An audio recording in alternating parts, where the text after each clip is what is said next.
Is the SEC coming after your stablecoins? We'll check that out in this video today.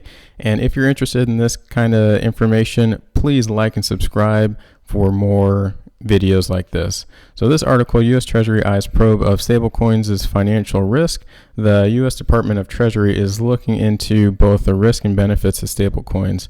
As we all know, stablecoins, they're normally pegged to the US dollar or gold or something like that, and government leaders have been surprised of how fast they've been expanding.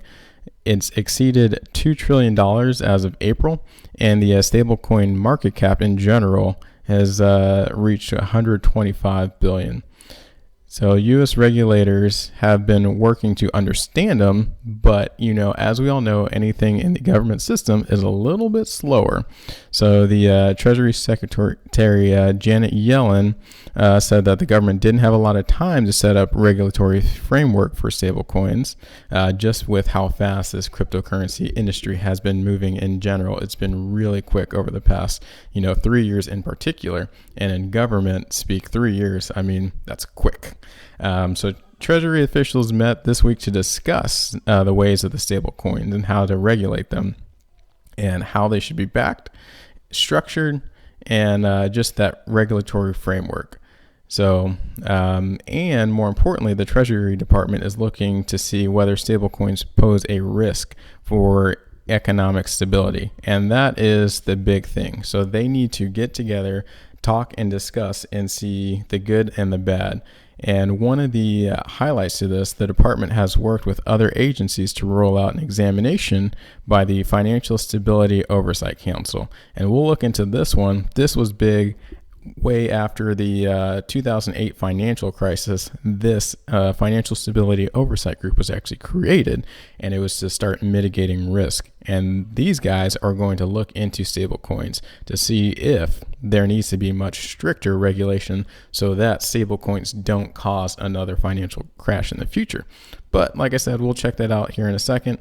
Another thing that they're kind of looking into is, in news, Senator Elizabeth Warren suggests that it's worth considering banning U.S. banks from holding reserves in stablecoins, because we'll look into that in a little bit. Why, the banks are probably a little bit of jelly. I understand, and we will dig into that here in a little bit. So that's one side of it. The other side, buy now, pay later firm Afterpay has urged Australian government to adopt stablecoins. So it's, one side, Australia's government, they aren't quite the world reserve. So that's why these smaller countries can start adopting the stablecoins and using the benefits. We'll check that out here in a little bit.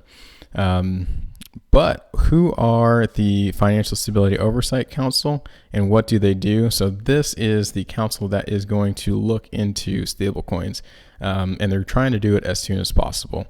So I think Wikipedia kind of breaks it down really well. So this organization was established by Title I of the Dodd-Frank Wall Street Reform, and that was signed by Obama in 2010. And this was after, like I said, the 2008 financial crisis. They were like, hold up, we need some sort of oversight so that these banks that are too big to fail, quote unquote, don't, mess with our economy like they did before. And the authority, it's a council with a lot of big names. We'll check that out in a second. And it's just a council. So they have not that much authority, but they do have authority to collect information. And with that information, other agencies can do the dirty work, if you will. So the council may require any bank or financial institution that has over $50 billion to submit reports, these reports. So essentially, if you reach that threshold, then you have to start talking to these guys if they want to. But let's look at the members. So we have the Secretary of the Treasury, Chairman of the Federal Reserve, so the Director, the Chairman, the Director. So these are all, big name people. And if you have over $50 billion, all these guys will come together and, they'll have a sit down conversation with you. Why is this important? Because as we know, Coinbase, they wanted to start their lend program, and that's where they got, a letter in the mail from the SEC saying, hey, if you do this, we're going to sue you. And all they wanted to do was give you 4% APY on your USDC, which isn't unheard of. If you know BlockFi, Celsius, they'll give you a whole lot more.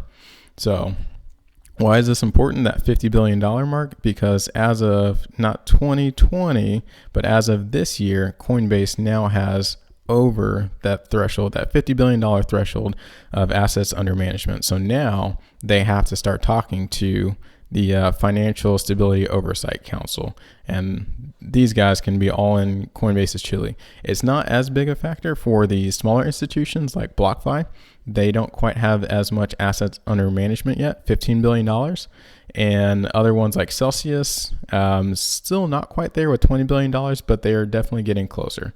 But that is why Coinbase in particular is being highlighted right now.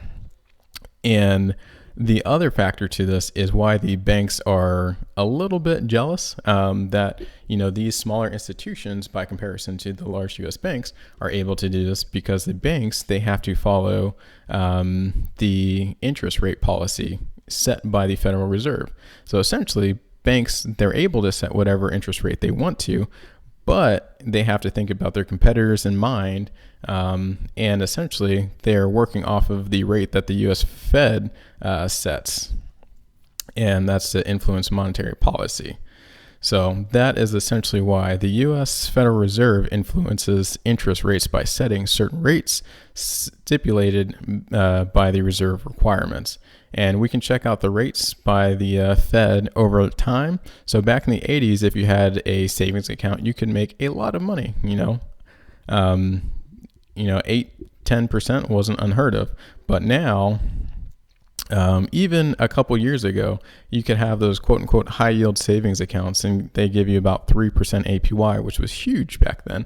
But now the Fed has dropped the rates to near zero. I'll show you here in a second with Bank of America and JP Chase what that has done. But essentially, the Fed has been using quantitative easing and other fancy ways just to stimulate the economy, but they've dropped rates to like historic low amounts. And what that does to these big banks, if you check out this is just Bank of America, if you check out their checkings account, they don't even advertise their rates. You have to click on some hyperlinks to go digging and find the rates. And surprise, surprise, they're as low as they can be. So essentially, if you're putting money into a checking or savings account just due to inflation, that money is eroding away over time. So it's 0.01%. And then if we check out JP Chase, you see something very similar. So this is a savings account this time I looked at. Once again, very hard to find. You have to click on a hyperlink.